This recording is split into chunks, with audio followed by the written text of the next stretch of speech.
We have ourselves a fun little project today. We are gonna do our best to get that onto that. Let's see how it works out.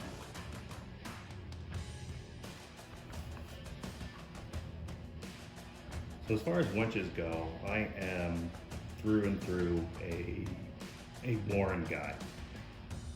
There's really not much on the market that's going to compete or exceed the performance you get from a Warren. But with the particular build on the Tundra here, we're focused on budget and seeing what else is out there. This is the new Badland Apex with a 12,000 pound capacity synthetic line. And we're gonna put it on, put it through its paces and see what we can do to it. And we're balancing the usage versus the investment of a winch. My last Warren winch, I paid a significant amount for it, and in the number of years that I had it on my vehicle, I have probably 5 pulls with it. So if you start to calculate the cost between pulls and the investment of the winch, sometimes spending up to $1,700 just doesn't make sense. So we're gonna try this out. We will get some use out of it, and as we get use, we'll report on how it works. But initially, we're gonna take it out of the box and then try and get it hooked up today.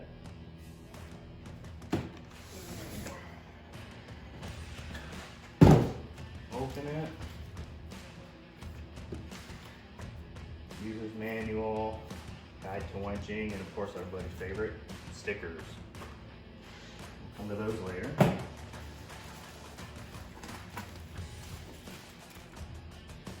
Polished Haas fairly. Magnetic remote with wireless option. And a big hefty hook.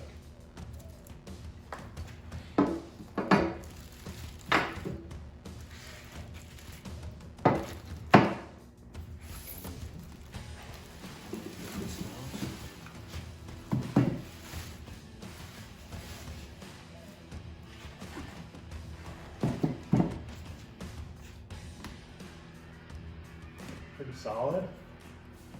It's about 80 pounds.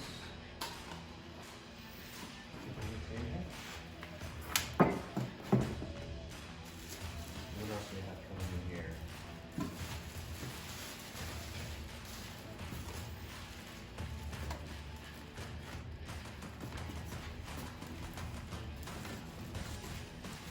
Two line protectors.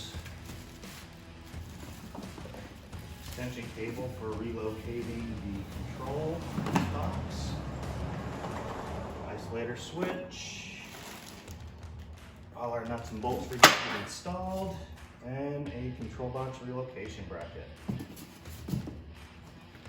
Set you up with everything you need to get it installed. Our first step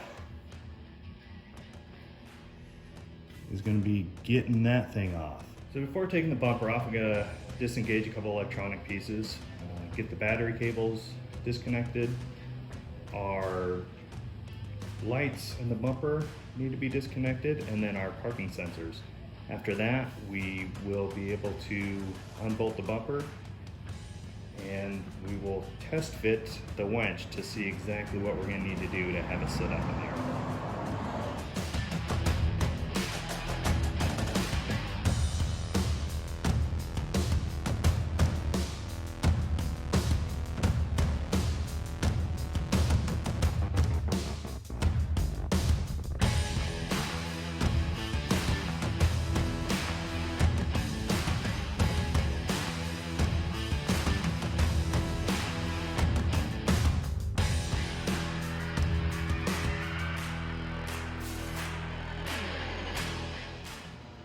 So I found a snag in the cut here.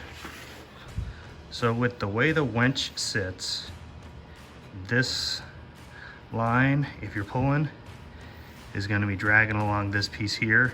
Tried adjusting the bumper and that didn't fix it. So I have a couple options here. One, I can cut this down and see if we can get there too. I can go buy another fair lead and put it on there to help that out. So the fair lead will bring us up off the edge, and we'll just have the nice aluminum. And I think that's the route we're gonna have to go with this. So I think we're gonna be getting another fair lead. We'll put it on right there. And it's really no fault to anything. When you have a bunch of different companies come together to make designs, sometimes you miss things, and we're off here by, I mean, millimeters, but I'm not gonna put synthetic line right against metal with millimeters. So good thing is, with the shell off, we'll be able to get the winch and everything else tightened up real easy. We'll just go get that other fair lead and get it slapped on. We're back. Got another fair lead to help mitigate the line rub situation. So we're gonna go ahead and get that installed. It'll sit in here. Like I said, we're close and sometimes brushing up on the opening here, so I just want to mitigate that. So we're gonna get that hot sleeve put on, get everything tightened up, get the shell back on, and get all our wires run up onto the battery, and we'll be set.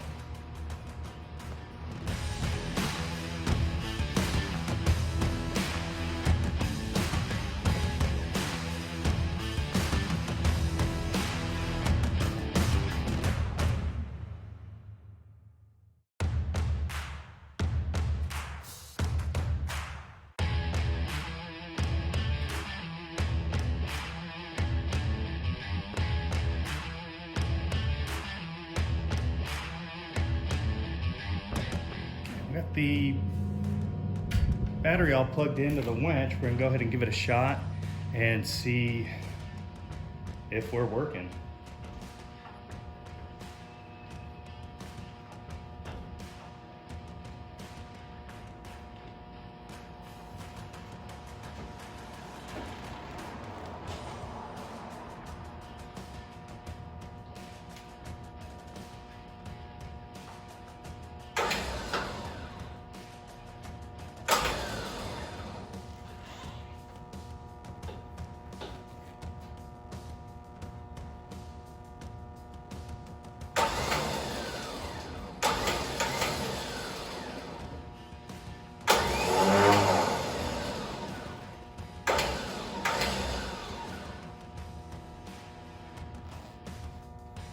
We're working. That's a plus. All right. Well, we're gonna disconnect everything on the battery. We're gonna get all the battery wires hidden well. We are going to get the bumper shell back on, and we'll see how everything looks afterwards.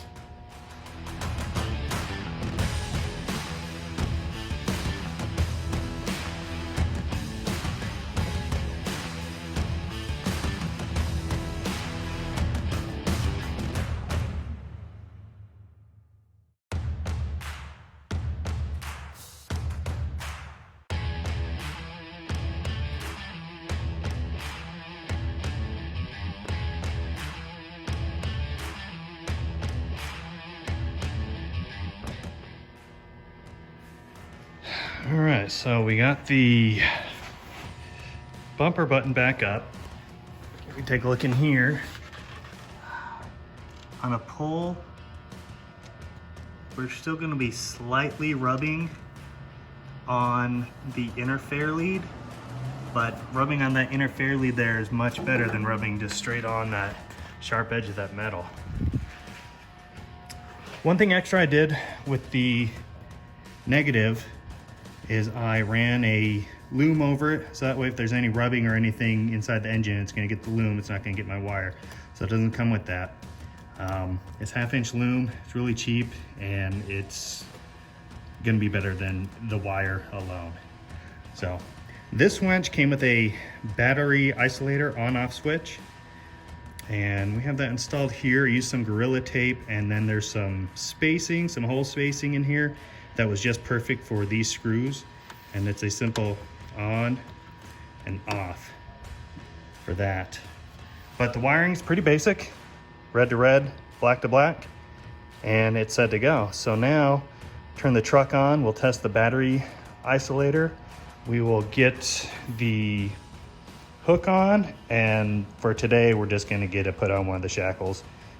We will probably reset the line in a little bit. That probably won't happen today. So let's get the truck started and let's check out this battery isolator and make sure everything else works.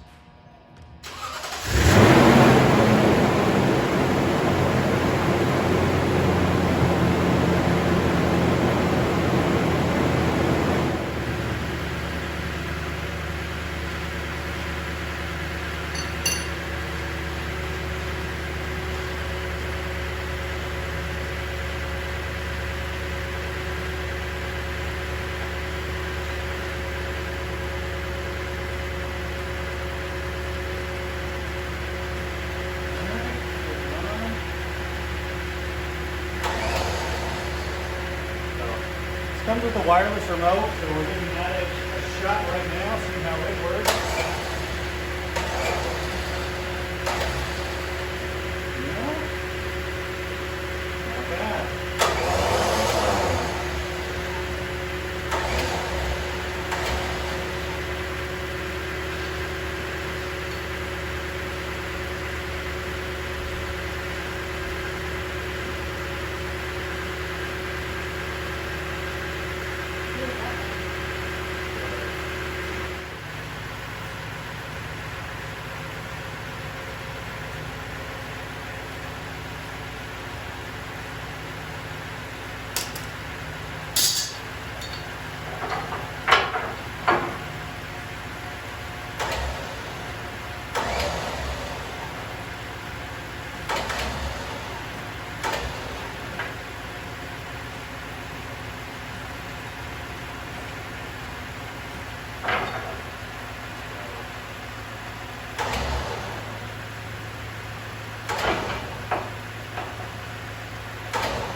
Now a button here that turns the wireless remote off. Let's see. Yep. Turn it off.